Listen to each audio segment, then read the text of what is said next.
Hello, my name is Melody Holloman, and this is my program for promoting children's prosocial behavior in the form of preventing child abuse. My program is called Stop the Hurt, and the following video is my advertisement for my program. Hello, my name is Melody Holloman, and this Saturday I'll be hosting a seminar for all the faculty and staff called Stop the Hurt. Every day, a new child is hurt, whether it's physical abuse, sexual abuse, emotional abuse, or neglect. Annually, almost 1,600 children die from one of these forms of abuse or neglect. As teachers and faculty members of schools, you're surrounding yourself with kids every single day. It is important for you to know the steps that need to be taken if you find out a child is being abused, or to know the signs to figure out if a child is being abused or not. Not all abuse is physical. Most abuse is emotional, and you may not be able to tell if a child is being abused unless you pay attention to their emotional needs and the way they act when they're at school. This is very important, and we need to come together as adults to help stop this from happening. So come out this Saturday, August 21st, 2014, to learn about child abuse and how to help prevent it. We will start at 10 o'clock and it'll go until 2 p.m. and we'll have a brief break for lunch, which will be provided for all those who come. Thank you. The content for this program will talk about different types of abuse, along with the effects that abuse has on the children. Firstly, there are 4 different types of abuse. There's neglect, and then there's physical, sexual, and emotional abuse. Neglect is the failure to provide care for a child's basic needs as an adult. These basic needs include food, medical care, special needs, supervision, and emotional needs, among with many different other things. Then physical abuse is causing physical injury or maltreatment by a responsible person that harms or threatens a child's health or welfare. Then there's sexual abuse, which is inappropriate sexual activity between an adult and a child for the adult's pleasure or benefit. And lastly, there's emotional abuse, which is verbally breaking down a child mentally by yelling and talking to them in a demeaning way.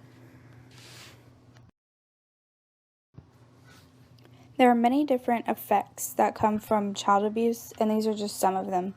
They include impaired brain development, poor physical health, insecure attachment, attention deficit disorders, post-traumatic stress disorders, anxiety, cognitive and language deficits, violent behavior and outbursts, drug use, and sexual risk-taking behaviors. Here's a graph from 2012 that depicts different types of abuse and how often they were reported. And neglect was the most often reported type of abuse in 2012, followed by physical abuse, sexual abuse, and psychological maltreatment, along with other unknown types of abuse and medical and neglect abuse. This is a graph from 2010 that shows victims by their age of child abuse. The biggest age group that experienced child abuse in 2010 was children 1 to 3 years old, and then followed by that is those 4 to 7, and then 8 to 11, and so on and so forth. As the children get older, it seems that the amount of abuse decreases. There will be 2 different activities during this program. The first one will be a list of questions describing different scenarios where a child is being abused, and the audience has the chance to answer and say what kind of abuse they think it is. The directions are to distinguish what type of abuse is stated by choosing either A, B, C, or D. A is physical abuse, B is sexual abuse, C is emotional abuse, neglect, and then D is neglect. And then one of the sample questions would be, Tommy's mother leaves him sitting in a soiled diaper all day and does not give him any food for days at a time. What kind of abuse is Tommy's mother performing? And the answer would be D, neglect. because she is not providing him with the basic needs by not feeding him and not changing his diaper. The second activity that we will do in the second half of the program will be role play.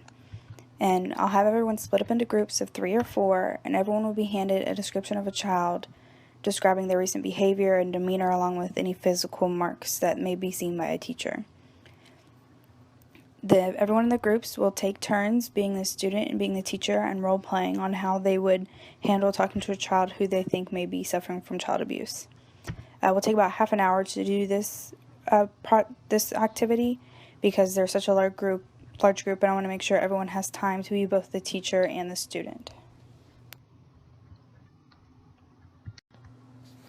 This is the handout that all of the teachers and faculty and staff of the school will receive at the end of the program to take home with them, with several different facts and also websites that can help give them information on child abuse and resources to help prevent it.